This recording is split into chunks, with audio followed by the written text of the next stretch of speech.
फिर एक बार हम 4 सेक्शन कवर करके फिर हम स्टार्ट करेंगे क्रिमिनल कॉन्स्पिरेसी। उसकी जो जजमेंट्स थी,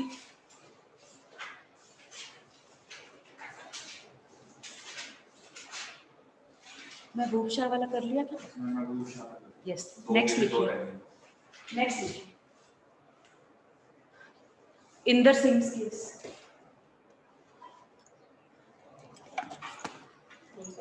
इंदर सिंह,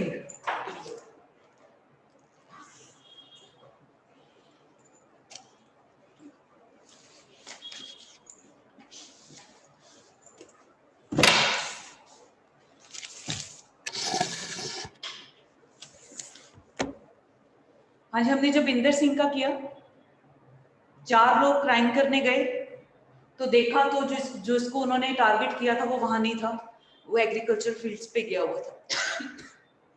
उन्होंने कर दिया। उसके बाद जब वो घर पर नहीं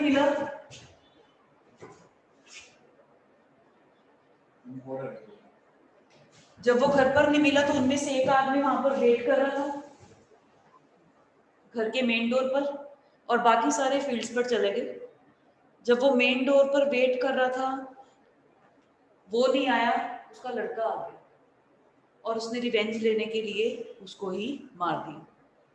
और उसके बाद उन्होंने कहा कि जिसने मारा है वही लायबल होना चाहिए, हम सब लायबल नहीं होने चाहिए।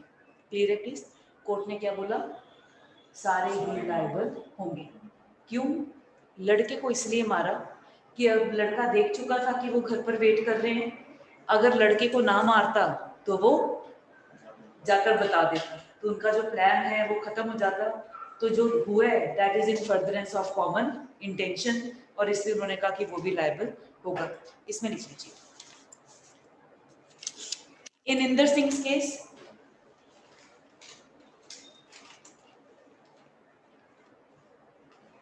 the court held that all the 4 persons were liable as participation does not mean presence exactly at the place of crime. At the place of crime.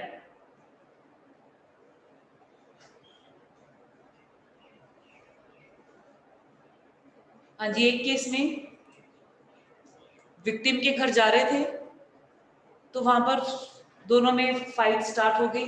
किसी के पास कोई वेपन था, किसी ने कोई, जो लीडर था उसने ललकारा दिया। ललकारा होता है बीच में आप कुछ नारा है टाइप ऐसे दे रहे हैं, और उसके बाद उसने विक्टिम को मार दिया। उन्होंने कहा सारे ही लायबल होंगे। क्यों? कॉमन इंटेंशन हमेशा शुरू से ही चाहिए होती, common intention made well at the spur of the moment. Clear है? ये इसमें क्लियर है? तो ये उसमें प्रिंसिपल था। हाँ जी, कोई डाउट है तो पूछिए सेक्शन 34 में। सेक्शन 34 में कोई डाउट है तो पूछिए।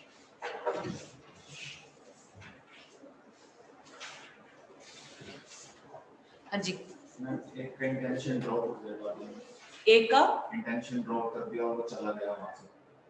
नहीं, बात है इन आपने जो बोला कोर्ट को तो नहीं पता ना, आपको प्रूफ करना पड़ेगा कोर्ट में कि इंटेंशन ड्रॉप हो गई थी और मैं चला गया, या जाने का कुछ और पर्पस था, वो आपको कोर्ट में एविडेंस देना पड़ेगा।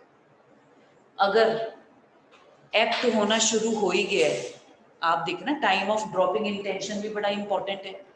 अगर आप अभी प्रिपरेशन की स्टेज पर हैं और वहां आपने कहा कि मैं इसको नहीं करूंगा, कोई फर्क नहीं पड़ेगा। पर जहां पर आपने प्रिपरेशन से आप आगे बढ़ चुके हैं, और क्या पता आप अपना आपका काम था कार को फैसिलिटेट करना, कार को आपने वो कर दिया, आप अपना एक्ट कर चुके हो। सिर्फ क्वांटम ऑफ पनिशमेंट में अगर उसके बाद आप उनसे कह रहे हो कि नहीं हम गलत कर रहे हैं, हमें नहीं करना चाहिए, एक्ट तो अभी हुआ नहीं है ना, अटेम्प्ट भी नहीं हुआ अभी तो, डिपेंडिंग अपॉन द ऑफेंस, और आप पुलिस अथॉरिटीज को इन्फॉर्म कर देते हो, फिर अबेटमेंट के तो प्रोविजंस इन्वोक हो ही सकते हैं। वहां अगर अबेटमेंट कंप्लीट हो चुकी थी, अब बेटर आप तो अपना एक्ट कर चुके हो, पर अभी फिर भी वो प्रिपरेशन स्टेज में आएगा unless and until offence serious है और वो पनिशेबल है अंडर लॉ। अगर वो पनिशेबल नहीं है, आदमी पनिश नहीं होगा। अगर वो पनिशेबल है, कोर्ट क्वांटम ऑफ सेंटेंस, जब उस सेंटेंसिंग के टाइम पर ये चीज को ध्यान में रखेगी, subsequent conduct of the accused. Clear है प्लीज? पूछने कुछ? नेक्स्ट देखिए, क्रिमिनल कॉन्स्पिरेसी। क्रिमिनल कॉन्स्पिरेसी, इसका नाम क्या था लास्ट केस? ये हरपाल सिंह का केस है बेटा। इसका केस का नाम का कोई सिग्निफिकेंस नहीं है, ये आपको हर बुक में मिलेगा, टेक्स्ट बुक में। हाँ जी, आप अबेटमेंट को हम कंटिन्यू कर रहे हैं। हमने इन कोएट ऑफेंसेस में 2 कर लिए थे, एक रहता है, उसमें हमने एक अबेटमेंट की है और एक अटेम्प्ट की है। क्रिमिनल कॉन्स्पिरेसी भी रहता है। प्लीज 120A रेफर कीजिए, 120A रेफर कीजिए।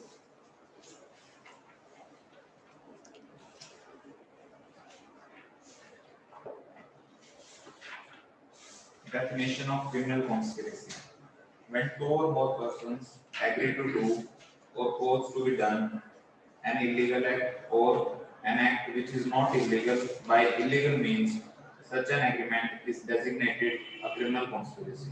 Yes. Provided that no agreement except an agreement to commit an offense shall amount to a criminal conspiracy unless some act besides the agreement is done by one or more parties to such agreement in pursuance thereof. Yes. Explanation: it is immaterial whether the illegal act is the ultimate object of such agreement or is merely incidental to that object. हाँ जी, जब हम इसको अब section 120A में जब हमने बोला है conspiracy,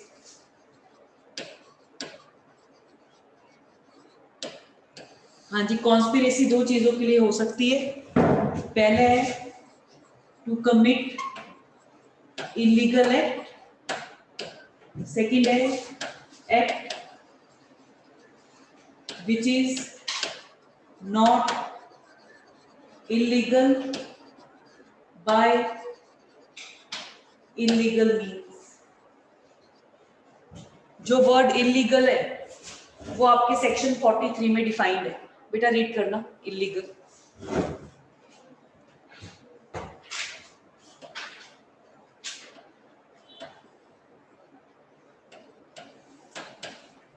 The word illegal is applicable to everything which is an offense or which is prohibited by law or which furnishes ground for a civil action, and a person is said to be legally bound to do whatever it is illegal to him to commit.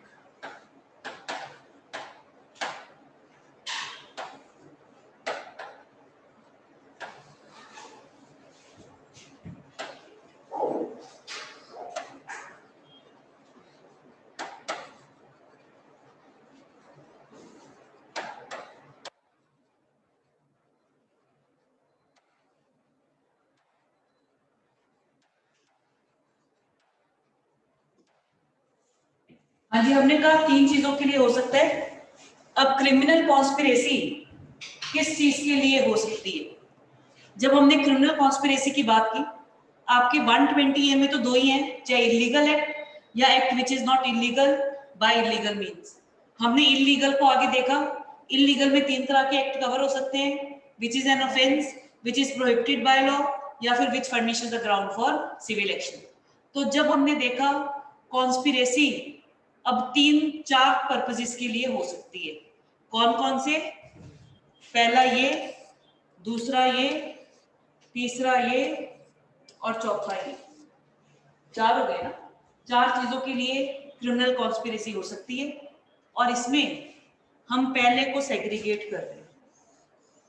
पहले को segregate कर दिया, और जो अगर number 1 के लिए conspiracy है, और तो किस चीज के लिए? नहीं, ऑफेंस के लिए। इस केस में तो आप इसके नीचे एरो डाल दीजिए, पहले को सेग्रीगेट कर दो और 2, 3, 4 के नीचे ऐसे ब्रैकेट डाल दो।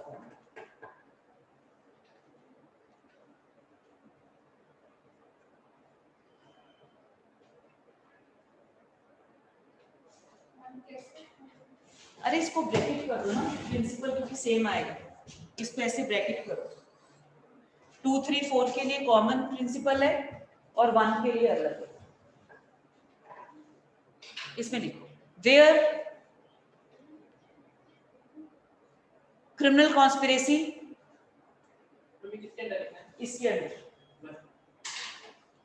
Is falling under 1,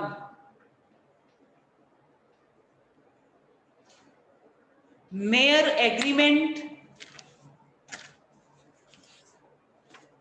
agreement is sufficient for invoking section 120A, for invoking section 120 capital A. No overt act is required. जैसे हम 6 लोगों ने सिर्फ अभी एग्री किए कि हम ये करेंगे, उसी टाइम पर वो पनिशेबल है, आपको फर्दर एक्ट नहीं चाहिए। क्लियर है? नेक्स्ट लिखिए, if the purpose of conspiracy is falling under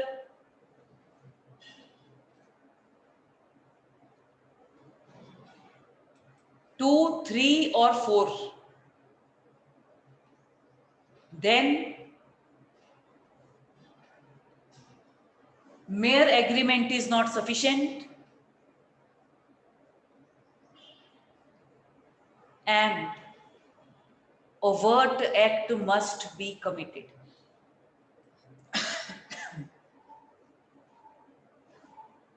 That is overt act होता है, that is step towards the commission of crime, step towards the commission of crime. overt act होता है जब आपने स्टेप लेना शुरू कर दिए उसको कमिट करने के लिए, step towards the commission of the crime. Clear है प्लीज? बाकी उसमें एग्रीमेंट होना चाहिए, जर्नल फ्रेमवर्क में फॉल करें, सफिशिएंट है, ये नहीं जरूरी होता कॉन्स्पिरेसी में हर आदमी एक दूसरे को जानता हो। अगर सब एक बेसिक फ्रेमवर्क में फॉल कर रहे हैं वही लॉ को चाहिए। ठीक है please? Section 120 capital B read करो।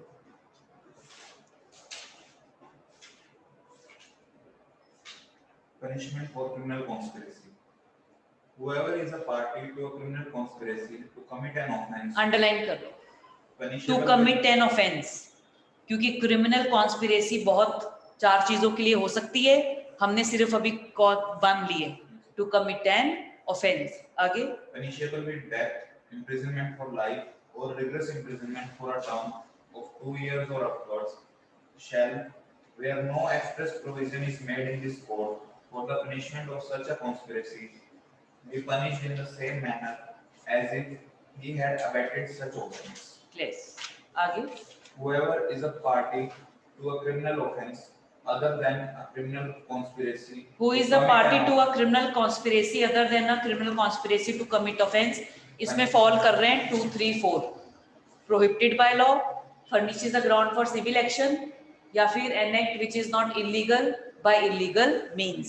Yes, आगे Shall be punished with imprisonment of either description for a term not exceeding 6 months or with fine or both. Clear है प्लीज? डिफरेंस लिखिए, difference between abetment by conspiracy and criminal conspiracy. Left side पे लिखिए abetment by conspiracy, right side पर लिखिए criminal conspiracy. Yes, और second कौन सा है?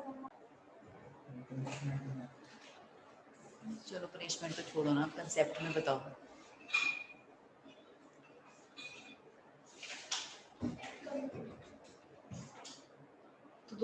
सम overt act must be done.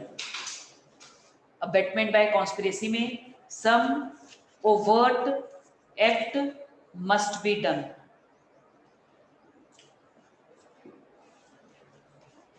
और ये हमें कहां से मिलता है? हमें मिलता है 107 में जहां पर लिखा हुआ है if an act or illegal omission takes place in pursuance of that conspiracy, और वर्ड एक्ट का होना जरूरी है। उसमें लिखिए क्रिमिनल कॉन्स्पिरेसी में where agreement is to commit an offense, it is punishable, no overt act is required, no overt act is required।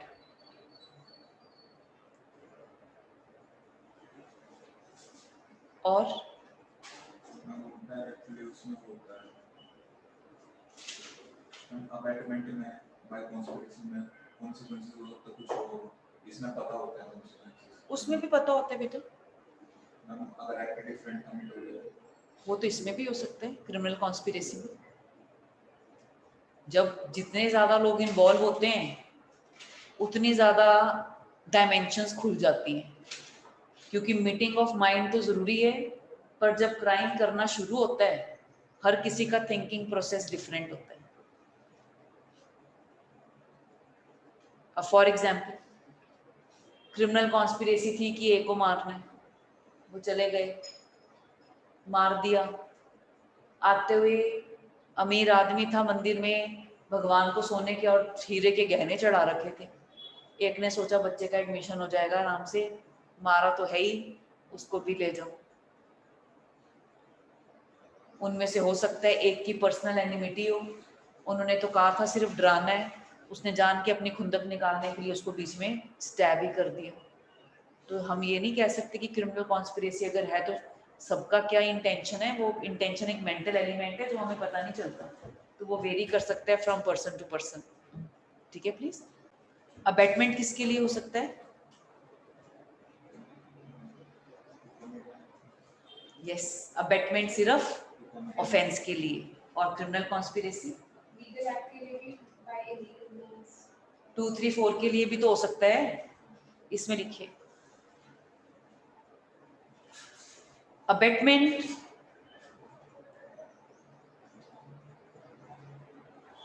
by conspiracy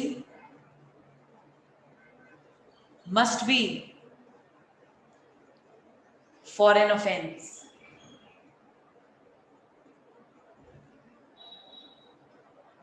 उसमें लिखिए scope of criminal conspiracy is wider in this regard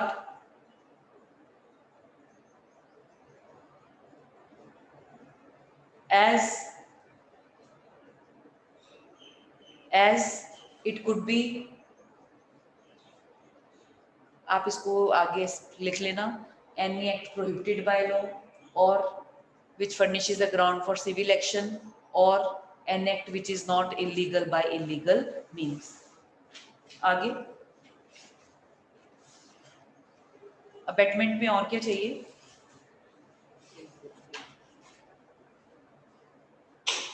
अगर abatement के लिए convict करना है सबसे prime requirement क्या है? यहाँ पे इन्वोकिंग का मतलब क्या है? इन्वोकिंग होता है फॉर एग्जाम्पल अगर पुलिस वाले ने मोटर व्हीकल एक्ट को इन्वोक करना है और आपको बिना हेलमेट के चलाने के उसमें चलान करना है, तो उसके लिए प्री कंडीशन है कि आपके पास हेलमेट नहीं होना चाहिए। इन्वोक होता है उस प्रोविजन को आप कब अप्लाई करेंगे, इन्वोक करना। हाँ जी, अबैटमेंट में कितने लोग चाहिए? कौन कौन? अबैटर और अबैटेड। और प्रूव करना पड़ेगा कौन अबैटर है और कौन अबैटेड है। ये क्रिमिनल कॉन्स्पिरेसी में नहीं है। क्रिमिनल कॉन्स्पिरेसी में हमने क्या शो करना है? Mayor agreement. क्लियर है प्लीज? ये नहीं प्रूव करने की जरूरत है किसने स्टार्ट किया था या किसने अबैट किया। क्लियर है? इसमें लिखिए for abetment by conspiracy, for abetment by conspiracy it must be proved Who is a better and who is abetted?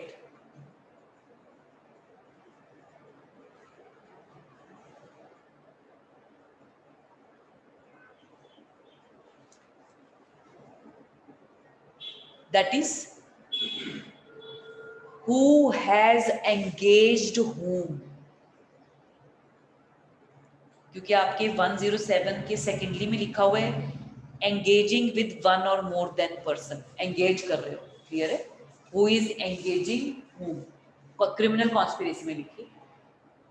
It is not required here, it is not required here.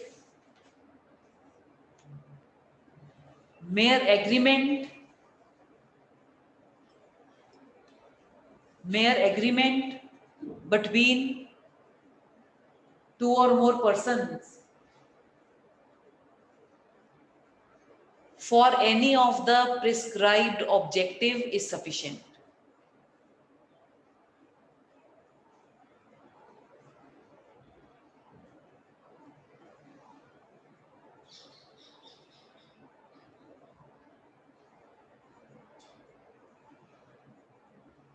Clear है? Please clear है बेटा? Objective के लिए आप ये check कर लो. 120B में जो आपका पहला पैराग्राफ है वो वहां पनिशमेंट है जहां agreement is to commit an offence, और जो 122 है वो वहां पर है जहां पर 2 या 3 या 4 में फॉल करेगा. ये आप याद रखना, ठीक है? प्रीलिम्स के लिए इंपॉर्टेंट है, आपको ऑब्जेक्टिव में पहले आया भी होगा. 122 में क्या? आपका जो 120 कैपिटल बी है ना, जो सबसेक्शन 1 है, उसमें तो पनिशमेंट है जहां पर कॉन्स्पिरेसी है टू कमिट एन ऑफेंस. इसमें 4 पर्पसेस के लिए कॉन्स्पिरेसी हो सकती है ना, तो अगर 1 के अंडर फॉल करेगा पनिशेबल है अंडर सबसेक्शन 1, अगर 2, 3, 4 के अंडर फॉल कर रही है तो पनिशेबल है अंडर सबसेक्शन 2. ये है वो 1, 2, 3, 4. ठीक है? प्लीज नेक्स्ट लिखिए. हम जॉइंट लायबिलिटी हमने स्टार्ट किया था, हम टॉपिक को आगे कंटिन्यू कर रहे हैं. अब हम कर रहे हैं सेक्शन 149. सेक्शन 149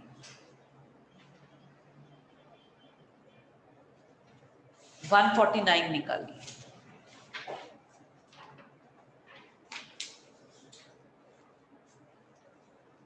वन 149 करना तो हमने 149 है, पर 149 को ऐसे हम सिर्फ नहीं करेंगे, हम इसमें जो इंपॉर्टेंट टॉपिक्स है वो हम साथ ही कवर कर देंगे. इसमें आप लिख लीजिए, चैप्टर का नाम है offences against public tranquillity. Offences against public tranquillity.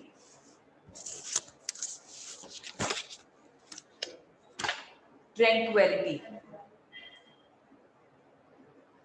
इसमें लिखिए TRANQUILITY, ट्रैंक्विलिटी. टॉपिक्स लिख लीजिए.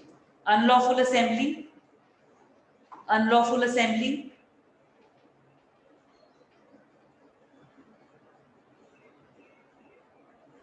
जॉइंट लायबिलिटी प्रिंसिपल,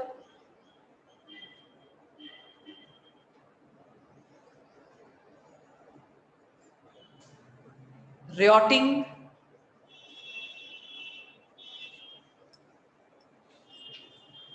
रियोटिंग के लिए लिखिए section 146 punishable under section 147. Last लिखिए affray 159 punishable under 160.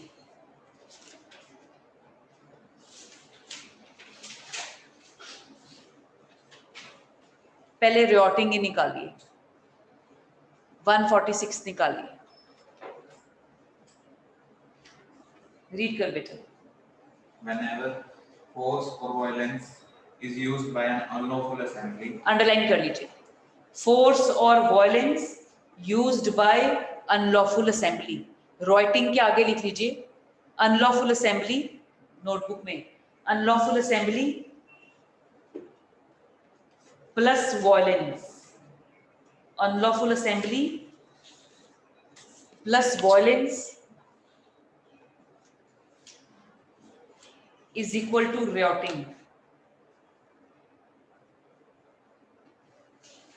Or by any member thereof, in prosecution of the common object of such assembly, every member of such assembly is guilty of the offence of riot. अगर unlawful assembly ने violence use कर ली है तो वो unlawful assembly नहीं रहा, वो उसका एग्रावेटेड फॉर्म हो चुका है जिसको हम रियोटिंग कह रहे हैं। इसमें आप एक स्टार लगाकर लिख लीजिए। एक्चुअल फोर्स और वॉयलेंस, एक्चुअल फोर्स और violence must be used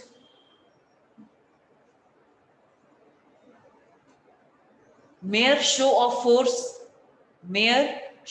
force is not sufficient.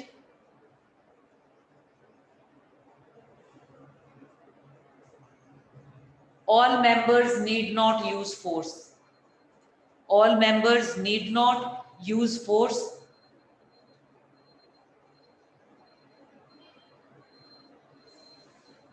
The penal consequences will apply equally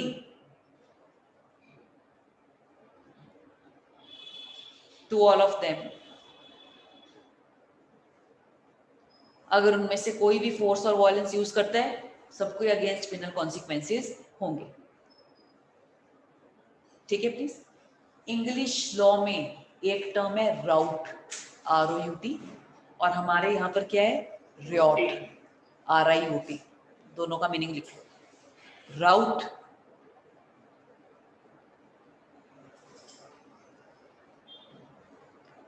क्या होता है?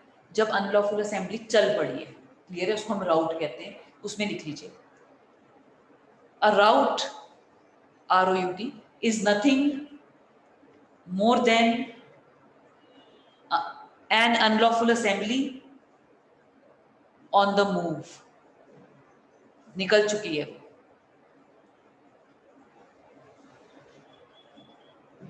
और जबकि रियोट क्या है, सिर्फ निकली ही नहीं, क्या कर दिया है, पर्पस को एग्जीक्यूट करना भी स्टार्ट कर दिया।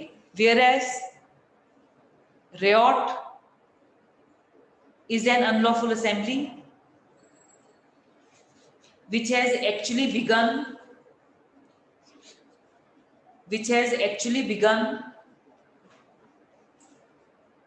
to execute the purpose for which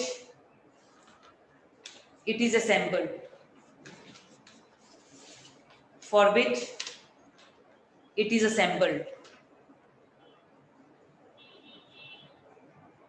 बेटा बेयर एक्ट रीड करना एक बार। 146. भी बिल्कुल। Whenever force or violence is used by an unlawful assembly. अब यहाँ नंबर ऑफ पर्सन्स नहीं लिखा, पर अनलॉफुल असेंबली में ना मिनिमम 5 चाहिए, तो रियोटिंग में भी फिर 5 चाहिए। ये लिख लो, जो भी आपका सिंबल है किसी भी, क्या अपने बेयर एक्ट में नोटबुक में, कि रियोटिंग के लिए भी फिर आपको 5 चाहिए। सेक्शन में नहीं लिखा, पर अगर हम अनलॉफुल असेंबली की बात कर रहे हैं तो वो वहां पर हमें 5 चाहिए। ठीक है प्लीज। नेक्स्ट, एफ्रे।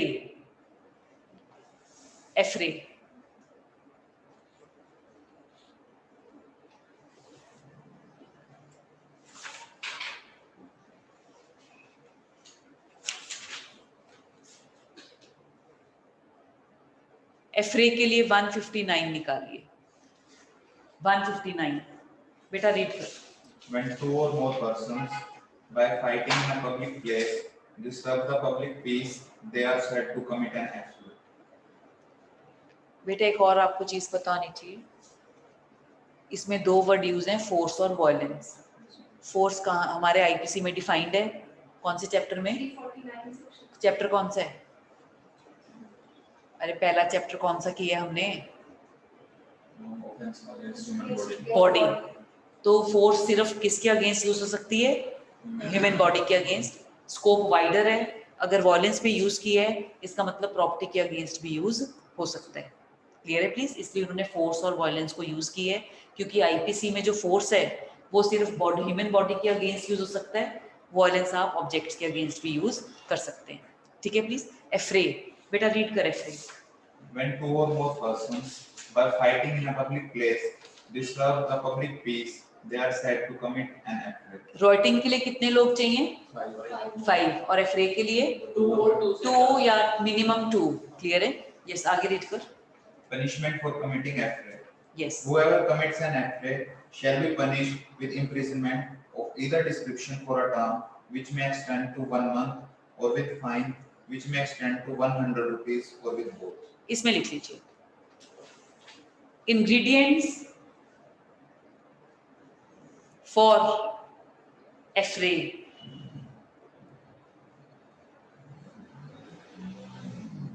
सेक्शन 159. इसमें लिखिए first, 2 or more persons must fight. 2 or more persons must fight. कहां पर? in public. Second, they must fight. They must fight in a public place. और उससे क्या हुआ है? Disturb the public. Third, by their fighting, they must disturb public peace.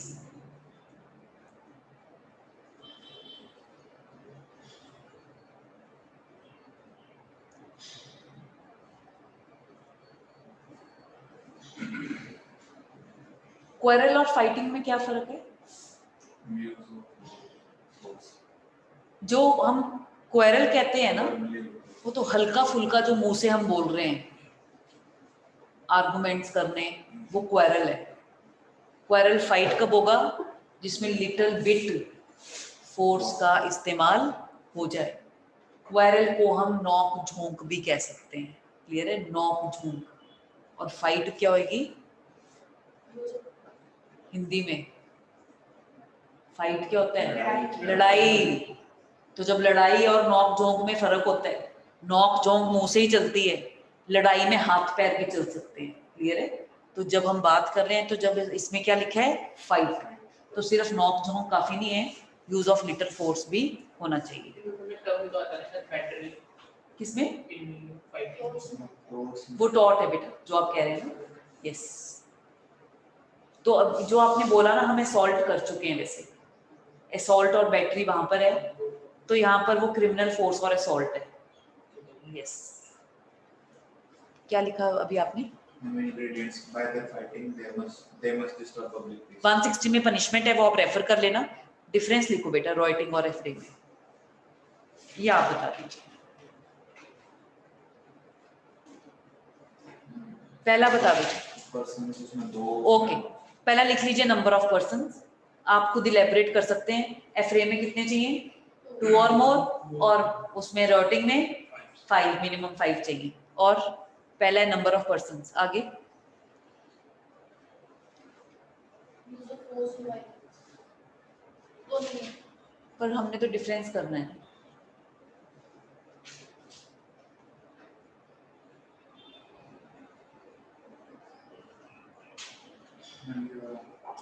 उसमें ma'am all members need not use force. इसमें लेकिन दोनों हैं. जरूरी नहीं है बेटा. अनलॉफुल असेंबली में भी जरूरी नहीं है. बिल्कुल ठीक है. प्लेस लिख लीजिए. रॉयटिंग कहाँ हो सकती है? पब्लिक प्राइवेट दोनों. क्लियर है? पब्लिक और प्राइवेट. और एफ्रे कहाँ हो सकता है? पब्लिक. नेक्स्ट देखिए, हेडिंग लिख लीजिए, requirement of unlawful assembly. Requirement of unlawful assembly. Reuter से पहले, रॉयटिंग के ऑफेंस के लिए अगर उन्हें पनिश करना है, पहले उन्हें अनलॉफुल असेंबली कॉन्स्टिट्यूट करनी पड़ेगी. उसके बाद रॉयटिंग का ऑफेंस होता है. एफ्रे में ये जरूरी नहीं है. क्लियर है? इसमें लिख लीजिए, rioters are those who first constitute an unlawful assembly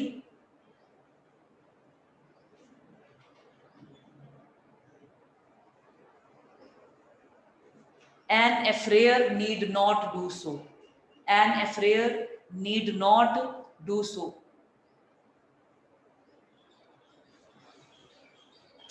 public place पर कौन सा ऑफेंस हो सकता है? एफ्रे. हाँ जी, व्हाट इज पब्लिक प्लेस? बता दो पब्लिक प्लेस चंडीगढ़ में। Open for all. अच्छा, रोड ही पब्लिक प्लेस है। पार्क है, कोई मार्केट है, मैम ओपन फॉर ऑल। जो गवर्नमेंट होता है। ओपन जरूरी नहीं है। मैम ओपन सबके लिए for all. Open. Open for, जहां पब्लिक फ्रीक्वेंटली विजिट करती है, एग्जाम्पल। और मॉल्स, थिएटर्स। ठीक है, और अब थिएटर्स तो प्राइवेट ओन करते हैं, फिर भी वो पब्लिक प्लेस है। रेस्टोरेंट्स और क्लब पार्क। आपने वर्दी डाली हुई है, कोर्स। कोट। और स्कूल्स हॉस्पिटल ऐसे सारे सभी हैं। शालीमार एंड निशात गार्डन है चंडीगढ़ में नहीं, इंडिया में। कहाँ है? खुला होता है हमेशा? कभी खुला रहता है। कहाँ है सर? खुलता नहीं है वो हमेशा, सिर्फ कुछ टाइम के लिए खुलते हैं, जब when the flowers they are in full bloom. हमेशा नहीं खुला होता। वैसे तो पब्लिक प्लेस है, पर हमेशा पब्लिक प्लेस पब्लिक नहीं रहती। जैसे कोर्ट है, एक जब तक टाइम कोर्ट का 4-5 जब तक है वो पब्लिक प्लेस है, जब उसने कोर्ट बंद कर दिया पब्लिक प्लेस वो नहीं है। मंदिर है, जब तक खुला है, जब 12 बजे वो कहते हैं भगवान सोते हैं या खाना खाते हैं जो भी करते हैं, तो 12 बजे के बाद वो पब्लिक प्लेस नहीं है। तो पब्लिक प्लेस हमेशा के लिए पब्लिक नहीं होती, उसका भी कोई टाइम हो सकता है। क्लियर है? हाँ जी, अब लिखिए अनलॉफुल। जैसे आपने टेंपल का एग्जांपल दिया, तो हम टेंपल में तो कोई भी जा सकता है, तो वो पब्लिक प्लेस हुआ। लेकिन जैसे मॉस्क में सिर्फ मुस्लिम से जा सकते हैं। नहीं बेटा, बिल्कुल नहीं, ऐसा कुछ नहीं है। इवन हिंदूज भी मॉस्क में जा सकते हैं, सिर्फ उनके रूल्स एंड रेगुलेशंस फॉलो करने पड़ेंगे। ऐसा नहीं, पब्लिक प्लेस। जो भी आपके रिलीजियस प्लेसेस हैं वो पब्लिक प्लेस है। हिंदू जाता है वो नहीं आते, बाकी सब कुछ ठीक है, हम जाके घूमते। नहीं, वो हमें पता नहीं चलता सर, हमें पता नहीं चलता। क्यों? हम जाएंगे तो क्या है, वहां पर हम डिफरेंस मेकआउट कर सकते हैं, पर अगर हम यहाँ वो यहाँ आएंगे, क्योंकि वो हमारे वाले पहरावे में ही होंगे, मंदिर में लेडीज बुर्का डालकर नहीं आएंगी, क्योंकि बुर्का वगैरह हर कोई नहीं, यहाँ चंडीगढ़ में तो रिवाज ही नहीं है। तो जब वो आते हैं हमें पता नहीं चलता। क्यों? हमेशा माइनॉरिटी टारगेट होती है, जो ये है ना, अगर माइनॉरिटी इंस्टीट्यूशंस हैं और वहां कोई और उसका जा रहा है, वो बड़ा ग्लेरिंग है, वो हमें दिख रहा है। ऐसा नहीं कि यहाँ वो नहीं आते, चंडीगढ़ में हर जगह पे हर कोई जाता है, और यहाँ पर कोई ऐसा नहीं कि कोई इतना रिजिड है। आउट ऑफ जो कॉलेज के बच्चे हैं वो ऐसे ही सोचते हैं कि चलो घूमने फिरने के लिए, यहाँ पास में ये है एक जामा मस्जिद, यहाँ थोड़ी ना है। छोटी वाली अच्छा, उसकी स्ट्रक्चर जामा मस्जिद जगह बनाई हुई है, जामा मस्जिद जामा नहीं मस्जिद है। नहीं बोलते हैं। मतलब वहां जा सकते हैं। मुझे एक मंदिर है सारंगपुर के आगे, मुझे अब नाम भूल गया, तो उसके साथ एक रिवर भी फ्लो करती है, तो कॉलेज के बच्चे सोचते हैं चलो वहां एक पिकनिक ही हो जाएगी, रेदर वो टेम्पल है। तो हमारे यहाँ पर इतना रिजिड नहीं है, पर यस पब्लिक प्लेस होनी चाहिए जहाँ पर पब्लिक विजिट कर रही है, ओनरशिप गवर्नमेंट की जरूरी नहीं है। पब्लिक प्लेस के एग्जाम्पल्स लिख लीजिए। रेलवे प्लेटफॉर्म,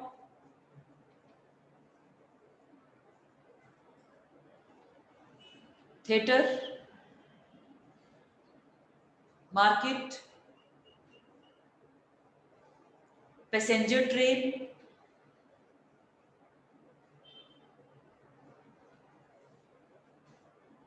उसके बाद ये तो हमेशा के लिए कभी भी हो, कुछ ऐसी प्लेसेस हैं जो पब्लिक प्लेस हैं पर वो रेगुलेटेड हैं कुछ पर्टिकुलर टाइम के लिए, वो लिख लीजिए। Court of law, hospital, church, mosque, temple are all public places, are all public places. During the hours public have access to them. During the hours public have access to them. Next लिखिए, unlawful assembly. Unlawful assembly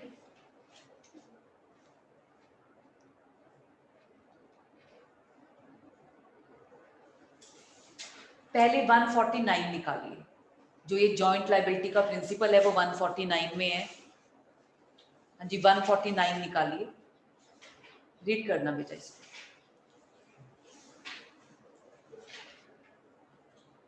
Every member of unlawful assembly guilty of offence committed in prosecution of common object. Yes, If an offence is committed by any member of an unlawful any assembly member है। आगे in prosecution of the common object of that assembly. Common object highlight कर लो। 34 में common intention है और यहाँ पर common object है। आगे Or such as the members of that assembly knew to be Knew. likely to be committed. या तो कॉमन ऑब्जेक्ट को करने की है या फिर उन्हें पता था कॉमन ऑब्जेक्ट करते हुए ऐसा हो सकता है, जैसे वो इन फर्दरेंस ऑफ था सेक्शन 34 में, यहाँ पर है knowledge that it is likely to be committed. आगे In prosecution of that object, Yes. every person who, at the time of the committing of that offence, is a member of the same assembly, is guilty of that offence. अब यहाँ पर ना कुछ terms है जैसे unlawful assembly, यहाँ meaning नहीं है, तो इसके लिए हमें जाना पड़ेगा बिकॉज अनलॉफुल असेंबली खुद उसमें डिफाइंड है आपके एक्ट में, वो आपका सेक्शन 141 में। क्लियर है? इसमें आप लिख लीजिए, हेडिंग डालिए प्रिंसिपल ऑफ जॉइंट लायबिलिटी, इसमें लिखिए one of the section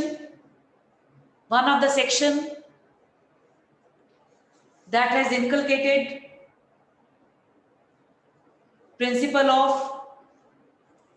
That है inculcated, बेटा इंक्लूड किए, inculcated principle of joint liability is section 149, but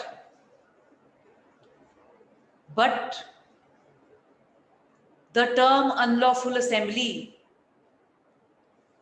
is not defined in this section. Therefore, before proceeding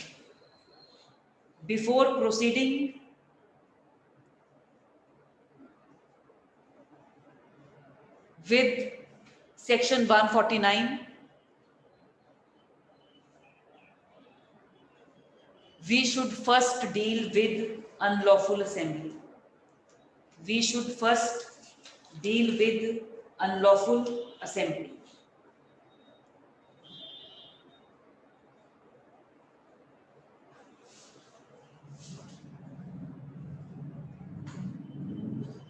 clear है? 141 निकालिए, रीड करो। An assembly of 5 or more persons is designated an underline कर unlawful लीजिए, assembly where act में 5 or more persons, 5 or more persons। आगे if the common object underline कीजिए, common object. of Yes. the persons composing that assembly हाँ जी, is common intention wider है या common object wider है? Common intention, wide, बिल्कुल ठीक आंसर है। क्योंकि कॉमन ऑब्जेक्ट को तो हम एक बार के लिए पहचान सकते हैं पर कॉमन इंटेंशन को नहीं पहचान सकते। रीजन गलत है जो दिए, आंसर तो ठीक है। आपने बेटा अभी एविडेंस की बात की है, वाइडर उसमें नहीं पता चलता। Common intention could be for any purpose, उसमें पर्पस डिफाइन नहीं है, पर कॉमन ऑब्जेक्ट के पर्पस डिफाइन है। क्लियर है? तो इसलिए कॉमन इंटेंशन इस हिसाब से वाइडर है। हाँ जी, इंटेंशन शेयर करना आसान है या ऑब्जेक्ट शेयर करना? इंटेंशन, रीजन बता दो अपना अपना।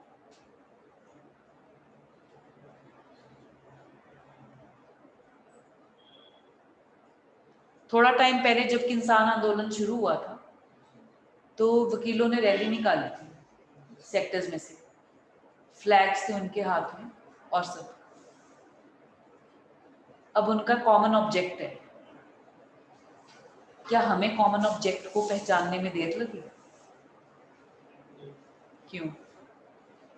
वो तो दिख रहा है हमें। यस, कॉमन ऑब्जेक्ट को सिर्फ देखने से ही या एक जने से पूछ लोगे आपको पता चल जाएगा, इंटेंशन पता नहीं चलेगा। कसाब लोगों ने जब अटैक किया, इतना टाइम तक वो रहे, पर उनके कॉमन इंटेंशन को हम मेक आउट नहीं कर सके। रीजन बताइए।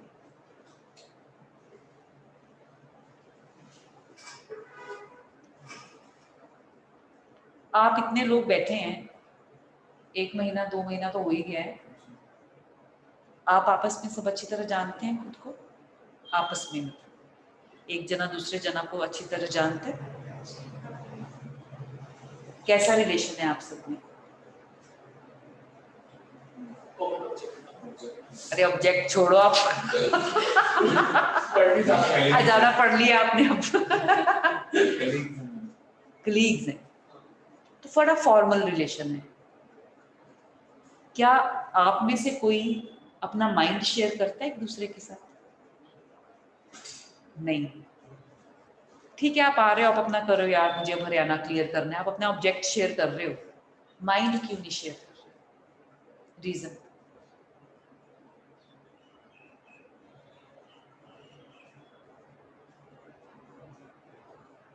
आपको पता है, इवन चाइल्ड और पेरेंट का तो सबसे क्लोज रिलेशनशिप है, बच्चा अपने पेरेंट्स के साथ भी अपना माइंड शेयर नहीं करता। ये तो जब, क्योंकि अब मैंने अपने बड़े बेटे के साथ देखे, आप उससे डायरेक्टली पूछोगे वो कभी नहीं बताएगा, आपको उससे क्वेश्चंस पूछने पड़ते हैं तो हम आइडिया मेक आउट कर सकते हैं। तो उसको पूछो क्या हुआ, बिल्कुल ठीक हूँ, ऐसा कुछ नहीं है। फिर why are you looking sad, फिर कहेगा कोई बात नहीं है, ये सब ऐसा, तो थोड़ा एग्रेशन शो कर रहे हैं। फिर बाद में पूछो तो खुरेद खुरेद के जो निकालना होता है ना, कि पता चले बच्चे की लाइफ में चल क्या रहा है। क्यों? बच्चा डायरेक्टली कभी भी अपना माइंड शेयर नहीं करता। अब छोटे छोटे इंसिडेंट्स होते हैं, जैसे स्कूल में पता नहीं लड़ाई हुई क्या क्या, मेरे बेटे से किसी का ट्राउजर फट गया लड़ते हुए, तो उसने मुझे बताया कि मैम आ रही थी तो सारे बच्चे भाग रहे थे, तो वो बच्चा कहीं फंस गया तो मैं गिर गया तो उसके ऊपर, तो ऐसा कुछ हो गया। क्योंकि स्कूल वालों का भी, फिर स्कूल में मुझे कॉल आया तो फिर उसने मुझे ये बताया। फिर मैंने उसके फ्रेंड को कॉल किया, उसकी मदर को, वो कहती नहीं मुझे उसने यही बताया था, उसके फ्रेंड ने अपनी मदर को भी घर जाकर डिस्कस किया था कि हर्ष ने उसको मारा है।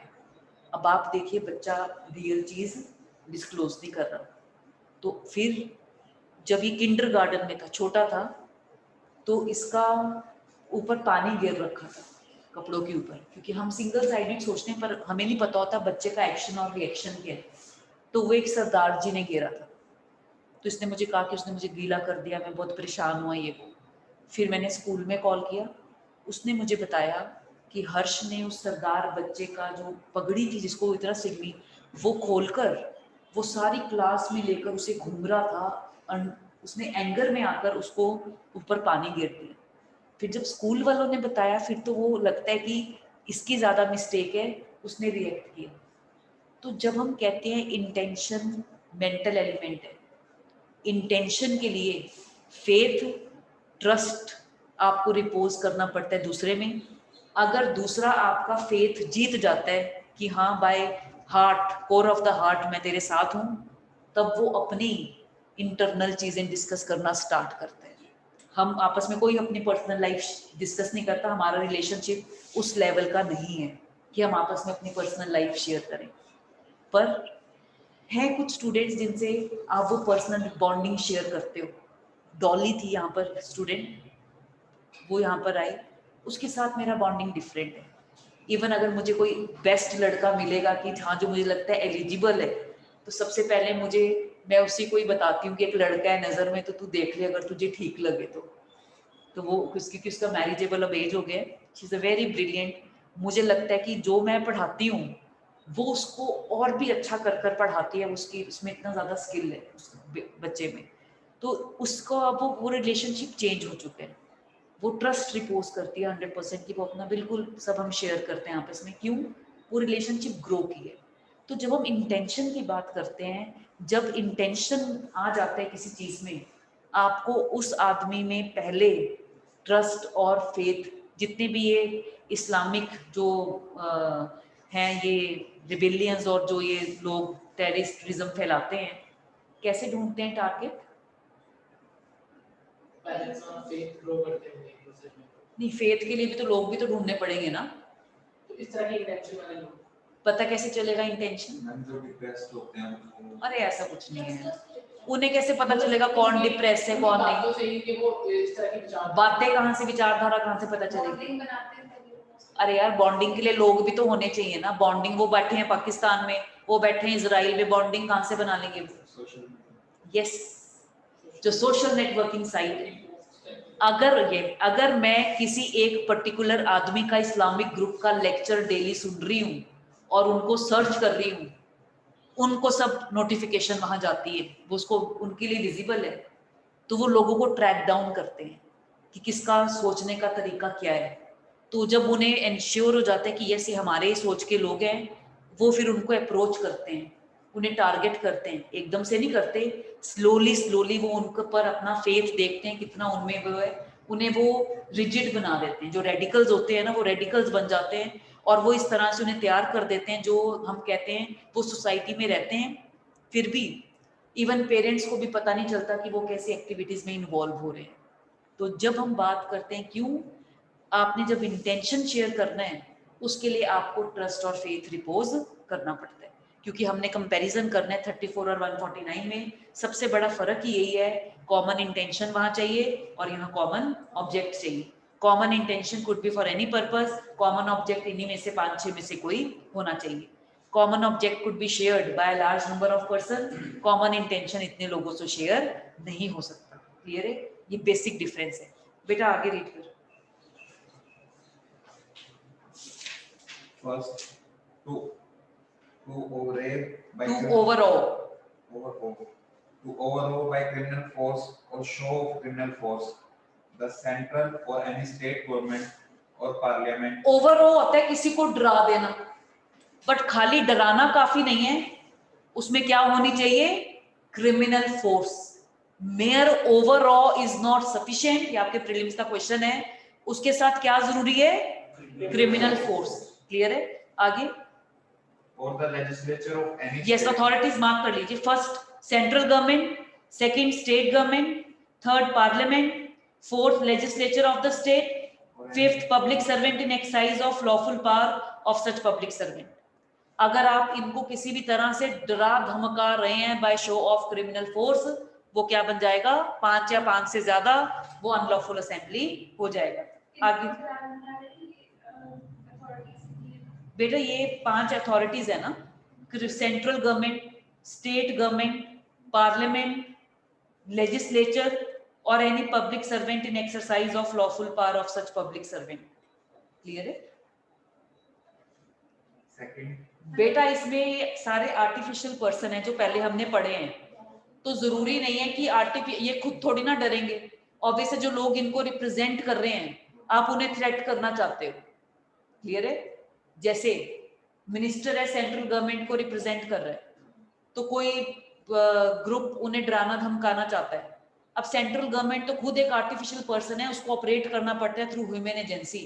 तो जो इसके थ्रू ऑपरेट, जिनके थ्रू वो ऑपरेट कर रहे हैं, आप उनके थ्रू आप उनको डरा धमका रहे हो ताकि इस इंस्टीट्यूशन को आप हिला सको। इसलिए अब जब पार्लियामेंट पर अटैक हुआ, टेररिस्ट लोग मिनिस्टर्स को अटैक नहीं कर रहे थे, उन्हें मिनिस्टर से कोई लेना देना नहीं है।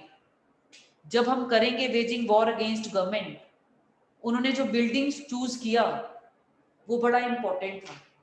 अगर शायद किसी और बिल्डिंग पर अटैक कर देते, वो वेजिंग वॉर अगेंस्ट गवर्नमेंट में शायद ना आता, पर पार्लियामेंट पर किया आया। क्यों? क्योंकि उनकी इंटेंशन थी कि वो उसी जगह पे उसको अटैक करना। पार्लियामेंट क्यों इंपॉर्टेंट है? अरे इंडिया की सॉवरेनिटी शो कर रहा है। आप एक ऐसे इंस्टीट्यूशन को अटैक करो जो वो सॉवरेन है इंडिया में। तो जब उन्होंने कहा उन्हें मिनिस्टर से कोई लेना देना नहीं है, वो तो इंडिया को अटैक करना चाहते थे। तो जब हम बात करें, क्योंकि पार्लियामेंट तो एक बिल्डिंग है, पार्लियामेंट का नहीं, पर जो अथॉरिटी वो खुद में कैरी करता है। एक नॉर्मल जगह पर अटैक करना, एक आप जब हुआ था कैलकाटा में अमेरिकन सेंटर को अटैक करना, दोनों में फर्क है। क्यों? आप फॉरेन रिलेशंस को अफेक्ट करना चाहते हैं जो इंडिया एंजॉय कर रहा है। ठीक है प्लीज। इसलिए तो हम जब आर्टिफिशियल पर्सन्स की बात कर रहे हैं ऑब्वियसली जो ह्यूमन एजेंसीज इनको चला रही है हम उनको रेफर कर रहे हैं। आगे रीड कर बेटे। Second, to resist the execution of any law or any legal process. Yes, to resist the first a execution of any law or of legal process। हाँ जी, लॉ और लीगल प्रोसेस में क्या फर्क है?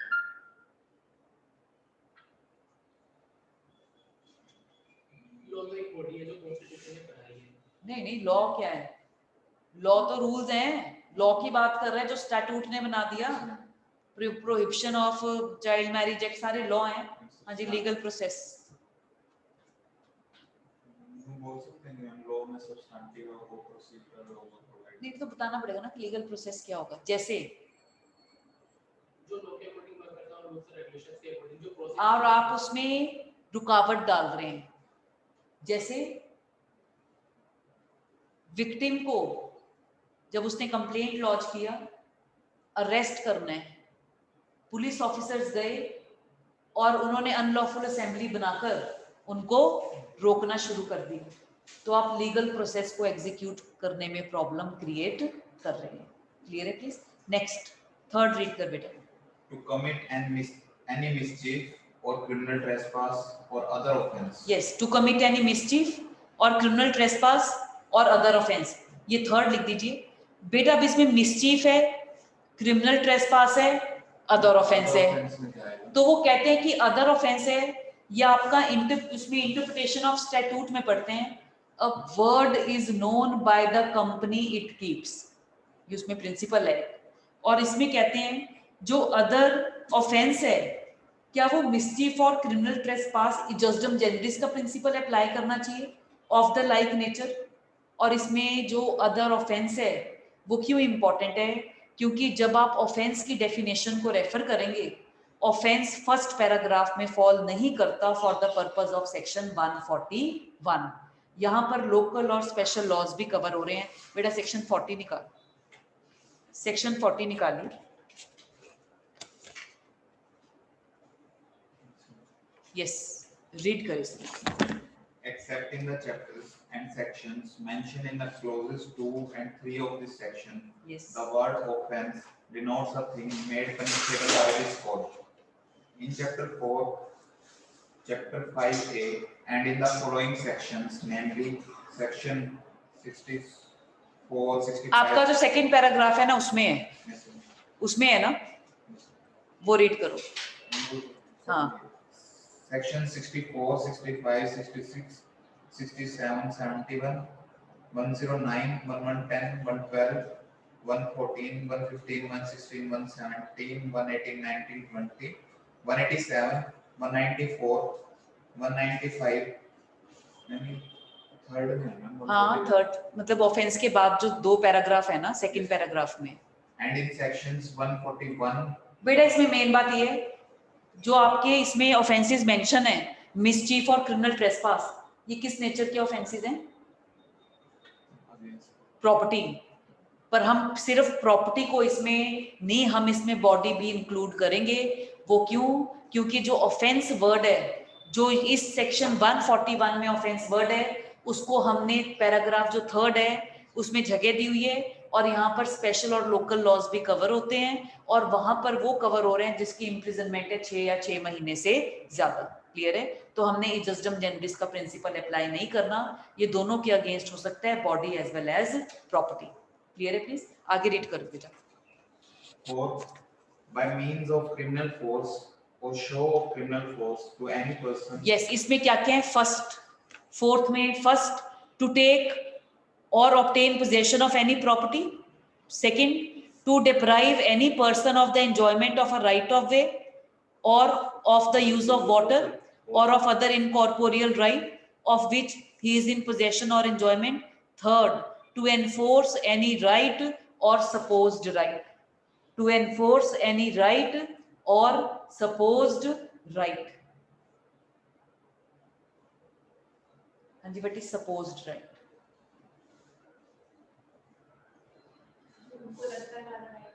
जैसे, बिल्कुल ठीक है। जैसे मंदिर के आरती के टाइम पर कोई भी ये सपोज नहीं कर सकता कि मंदिर के गेट के बाहर कोई डिस्को सॉन्ग्स लगाकर कोई ग्रुप में नाचना गाना शुरू कर देगा, या फिर वहां पर इसमें बेटा बारात निकल रही है, वो अलग बात है। क्लियर है? ये इंसिडेंटल है, पर हम बात कर रहे हैं अगर कोई ऐसा एक्ट कर रहा है वो मंदिर वाले कभी भी एक्सपेक्ट नहीं करते। तो यहाँ पर राइट भी कवर है और सपोज्ड राइट भी कवर है। सपोज्ड राइट वो होना चाहिए जो हम लीगली एनफोर्सेबल हो किसी भी वजह से, जैसे उनका जो नोशंस हैं या जो वो कर रहे हैं कहीं पर लिखा नहीं हुआ पर उन्होंने वो सपोजिशन किया हुआ है। क्लियर है?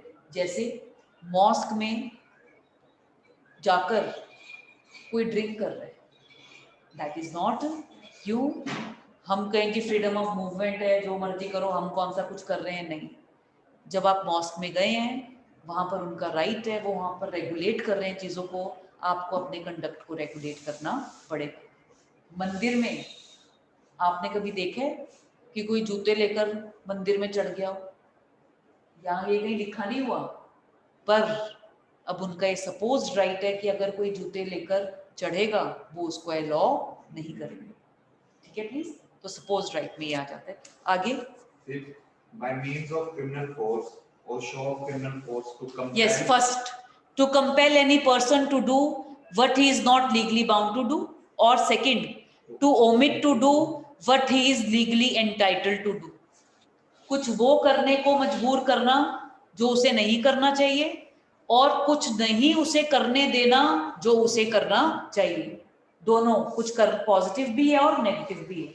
कुछ ओमिट करने के लिए कह रहे हैं या कुछ करने के लिए कह रहे हैं, तो इन पांचों में से कोई ऑब्जेक्ट होना चाहिए, इससे बाहर का ऑब्जेक्ट नहीं हो सकता। एक्सप्लेनेशन रेफर कीजिए। An assembly which was not unlawful when it assembled may underline कीजिए, may subsequently becomes an unlawful assembly। 142 141 के साथ बिल्कुल ये इंटीग्रेटेड है। 141 में तो सिर्फ अनलॉफुल असेंबली है, और 142 में है कि अगर कोई ऐसी अनलॉफुल असेंबली का मेंबर है। आप रीड करो। whoever being aware of facts which render any assembly an unlawful assembly intentionally joins that assembly or continues in it is said to be a member of an unlawful assembly। और 143 में punishment है, read कर बेटा। Whoever is a member of an unlawful assembly shall be punished with imprisonment of either description for a term which may extend to 6 months or with fine or with both। तो 141, 142 और 143 इकट्ठे जाते हैं। 141 में unlawful assembly defined है, 142 में उसका member कौन है, मेंबर कब बनेगा, जब उसको नॉलेज होगी कॉमन ऑब्जेक्ट हो गया और वो उनके साथ है, और 143 में पनिशमेंट है अगर कोई मेंबर अनलॉफुल कोई भी मेंबर बनता है अनलॉफुल असेंबली का, दैट इटसेल्फ इज पनिशेबल। ये हम कल कंटिन्यू करेंगे, कल हमारा ये चैप्टर फिनिश हो जाएगा, उसके बाद हम फिर डिफेंसेस स्टार्ट करेंगे। कल क्या, अच्छा यस कल तो फ्राइडे है, तो कल हम करेंगे और फिर उसके बाद हम डिफेंसेस भी कल स्टार्ट कर देंगे। कल हम छोटे छोटे वाले करेंगे। मिस्टेक कर चुके हैं बेटा। डिफेंसेस में 3 है जो लेंथी हैं, वो है आपके mistake of fact, unsound mind और राइट ऑफ प्राइवेट डिफेंस। ये हम एंड में करेंगे, बाकी सारे एक दिन में हो जाएंगे, वो हम कल कवर अप कर देंगे। एक्सीडेंट, नेसेसिटी, माइनॉरिटी, कंसेंट, ये सारे हम उसमें कवर करते हैं। Trivial, defence of trifles, trivial acts के लिए, डिफेंस ऑफ कंपल्शन, तो ये सारे हमारे एक दिन में कवर हो जाएंगे। सिर्फ 3 को हम नेक्स्ट वीक स्टार्ट करेंगे, और वो है आपका unsoundness of mind, mistake of fact, और आपका है last right of private defence. इन्हें थोड़ा डिटेल्ड हमें करना पड़ेगा। आप ऑब्जेक्टिव प्रैक्टिस कर रहे हैं, वो आपको करते रहना पड़ेगा। अगस्त के 10 दिन, अगस्त में क्या रह जाएगा, जून तक तो होगा नहीं। चलो मई में तो आपका वाइंड अप हो जाएगा। आप अपना फिर अपना सेल्फ स्टडी करो बैठ के, बड़ा इंपॉर्टेंट है सेल्फ स्टडी करना, सेल्फ स्टडी के बिना कुछ नहीं है। पता नहीं, जुलाई तो चला ही गया है, क्योंकि जून में वो होती है, बोल रहे हैं छुट्टी होती है हाई कोर्ट की। हाँ जून में हाई कोर्ट की छुट्टी होती है। तो मैम रजिस्टर वगैरह तो बैठते हैं। पर बेटा अगर कोरोना इस हिसाब से बढ़ रहा है तो कोरोना जिस तरीके से बढ़ रहा है मैम, वो 10वीं वाले पास कर दी है। मैंने अपनी एटलीस्ट 1 महीना तो वो जिसको अवॉइड कर सकते हैं वो क्यों करेंगे?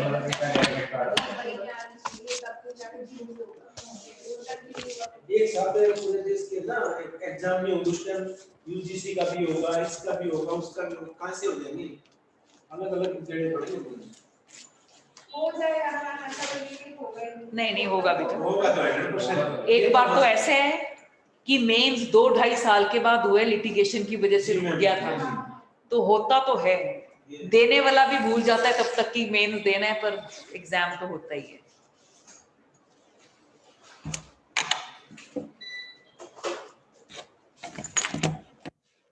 कल हम डिफेंसेस के साथ स्टार्ट करेंगे।